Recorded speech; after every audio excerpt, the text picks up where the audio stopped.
Shalom. Call halal Yahweh by Shema Shai by Shema Karkadash. Double honors unto the apostles and the elders. Salutations to all my fellow laborers. Doing this work in truth, in sincerity, risking their lives and their freedom to do so, now more so than ever.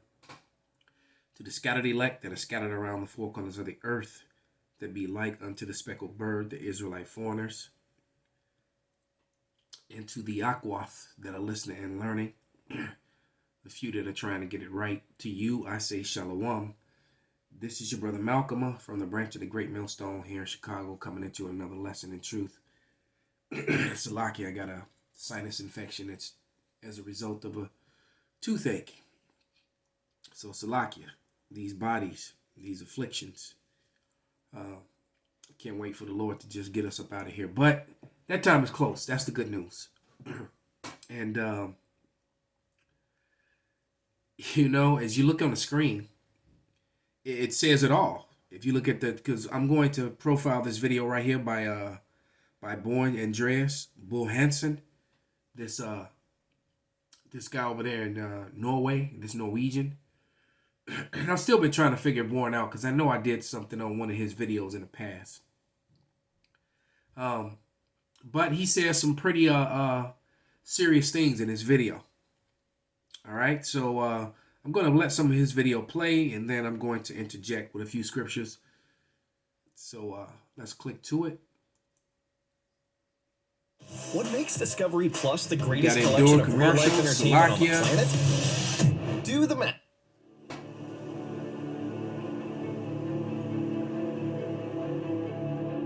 So there's this saying, we are only a few meals away from anarchy. I've heard 4 meals, 6 meals, doesn't really matter. When we start starving, we become uncivilized, to put it that way.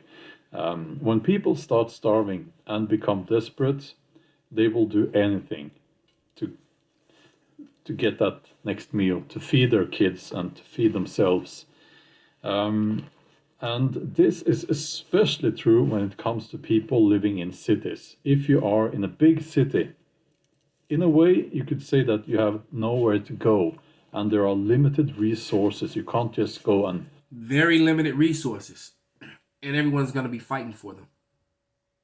Everyone.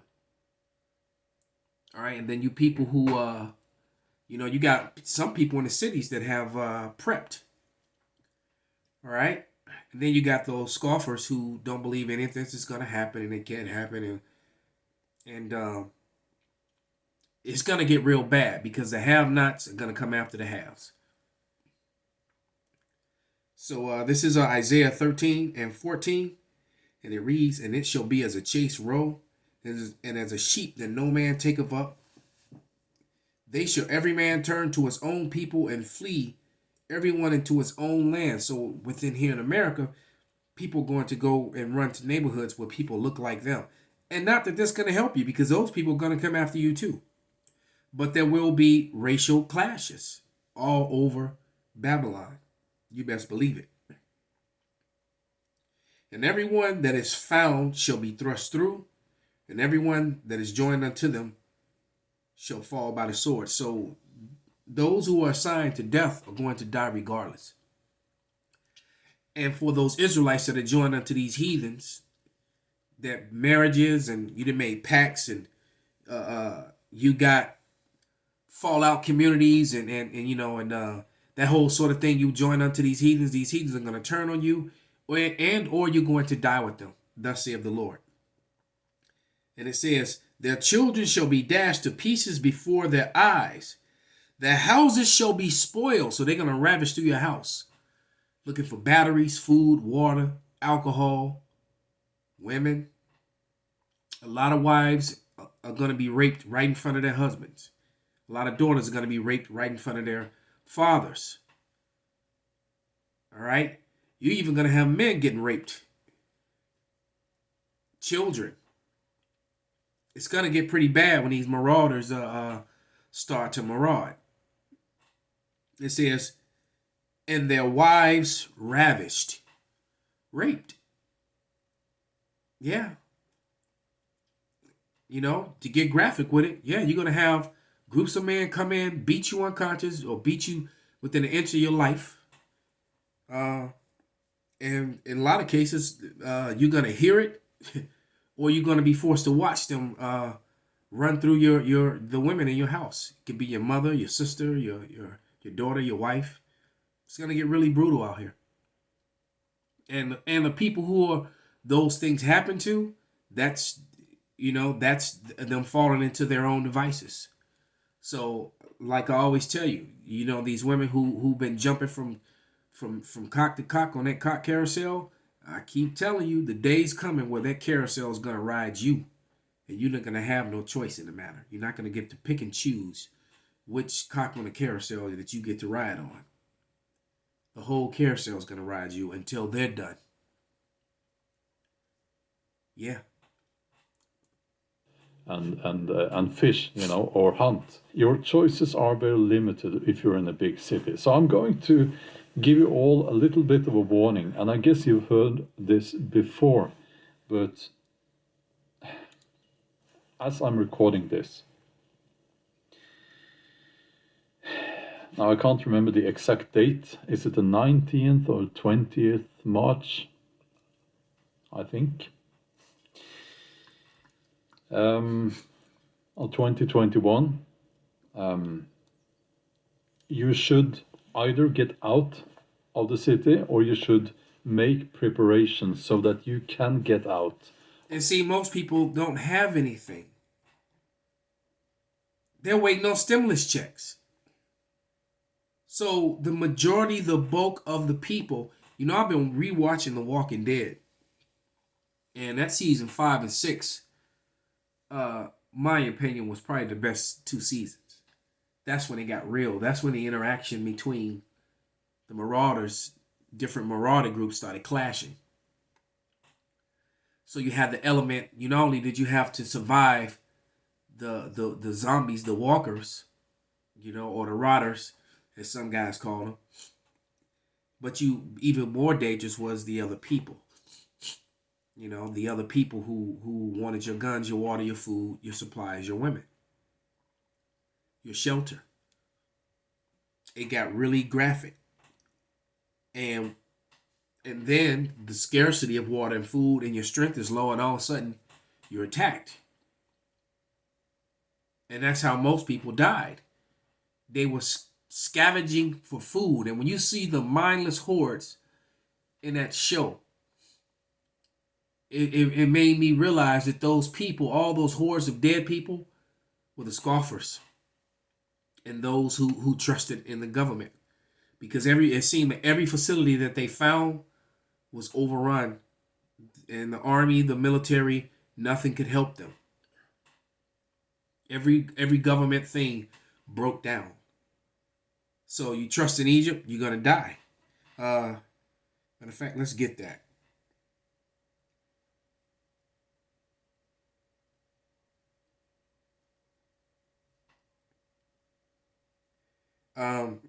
It reads, this is Isaiah 30:1, and it reads, woe to the rebellious children that saith Yahweh, that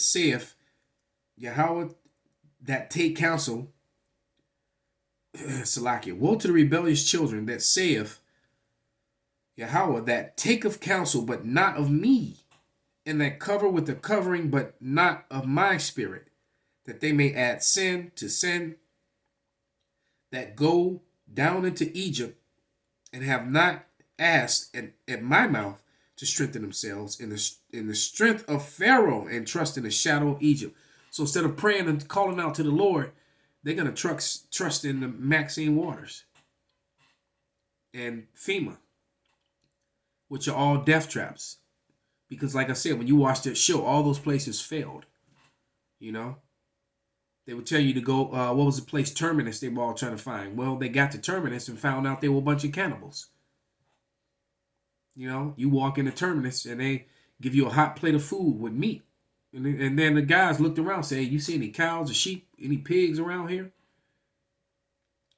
So the thing was, the way Terminus went, people on the road would see all the signs and go to Terminus, and basically they will give you the opportunity to join them. You're going to join us and be cannibals, or you're going to be cattle. Because they immediately threw you in a cattle car, came back later, slit your throat, and drained your blood and chopped you up. They had butchers and chopped you up like you were food and fed you to the people. That's what they were doing. All right? If you haven't seen the show, I highly suggest that you watch it. You know, it kind of gets weak after the first couple episodes of episode 7, but episodes 1 through 6 is off the chain, especially 5 and 6, in my opinion. But they're all pretty good up to that point. And you're going to see a lot of biblical prophecies that are playing out as you watch the show. All kind of scriptures are going to come to mind. All right? And of course, they do that elevating of the woman thing, and it always failed. Salaki. It always failed. But let me go to 2nd Ezra 6 and 24.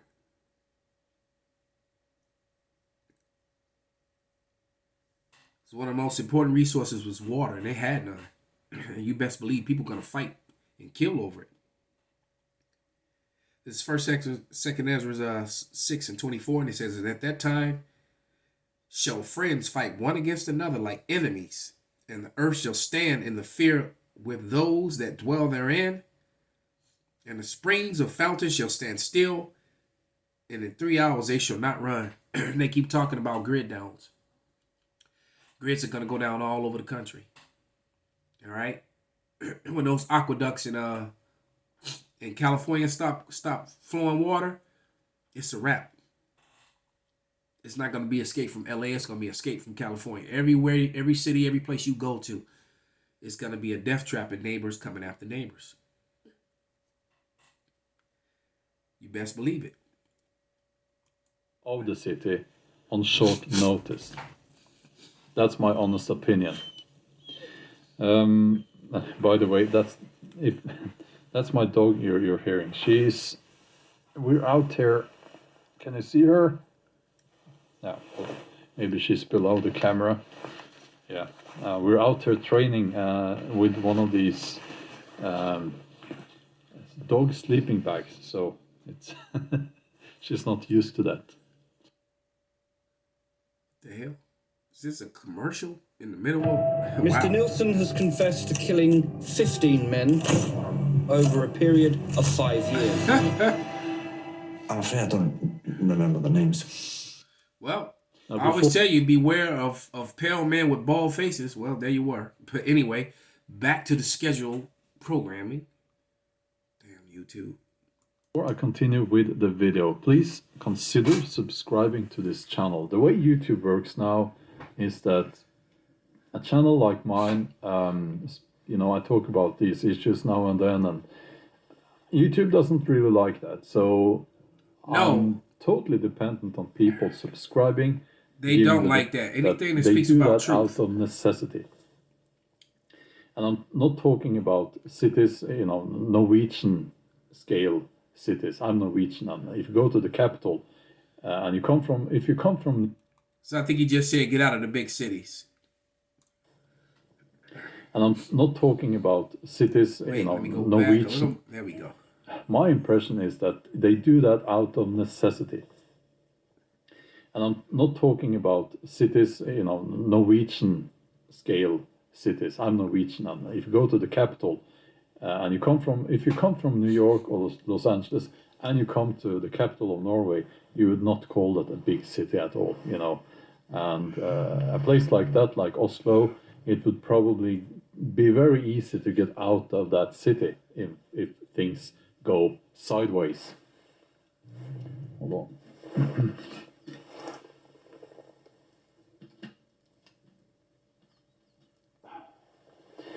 But if you are in one of these big metropolitan cities like New York, Los Angeles, I've been to several big cities actually. I've been to New York twice. I've been to Los Angeles, been to London several times, Delhi, Sydney, and so on and so on. What strikes me about people in big cities is that they are strangers.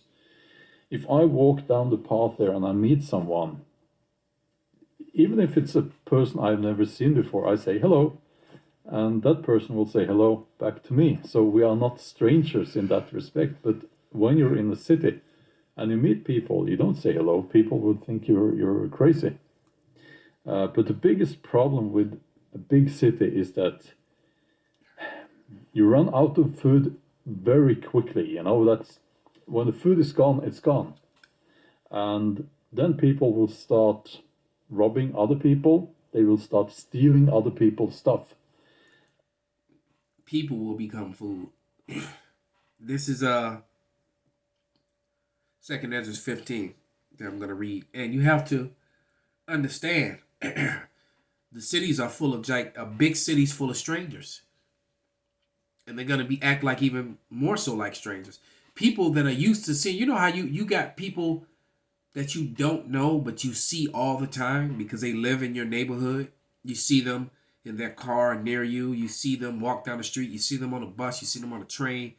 You see them often because you live in the same neighborhood, but you don't really know each other. Those people are going to become some of your worst enemies. But this is 2nd Ezra 15 and 15. And it reads, "For the sword and their destruction draweth nigh, and one people shall stand up and fight against another, and swords in their hands. For there shall be sedition among men, and invading one another. They shall not regard their kings nor princes. In the course of their actions shall stand in their power. And a man shall desire to go into a city, and shall not be able, for because of the pride of the city shall be troubled. The houses shall be destroyed, and men shall be afraid. And a man shall have no pity upon his neighbor, but shall destroy their houses with the sword, and spoil their goods, because of the lack of bread and great tribulation." The lack of bread, food, and resources is going to really, we're facing hyperinflation. We're facing more draconian laws, lockdown laws, warrantless gun confiscation, new plagues and threats of those, different racial conflicts. You got the thing going on between the Edomites and the Moabites. This Asian violence, which is mostly being done by Edomites upon the Asian so-called white people, upon the so-called Asian population. The never-ending violence against Jacob by Esau, Edom, the so-called white man. It's just going to get really, really bad. And it's all could possibly happen this year. And quite frankly, I hope it does, because I'm tired of being here. I'm tired of these weak, sickly bodies. So with that, I'm going to give all praises, glory, and honor unto Yahweh, by Hashem, Yahweh Shai, by Hashem Rakakwadash, Wa Abba Babon, Shalom.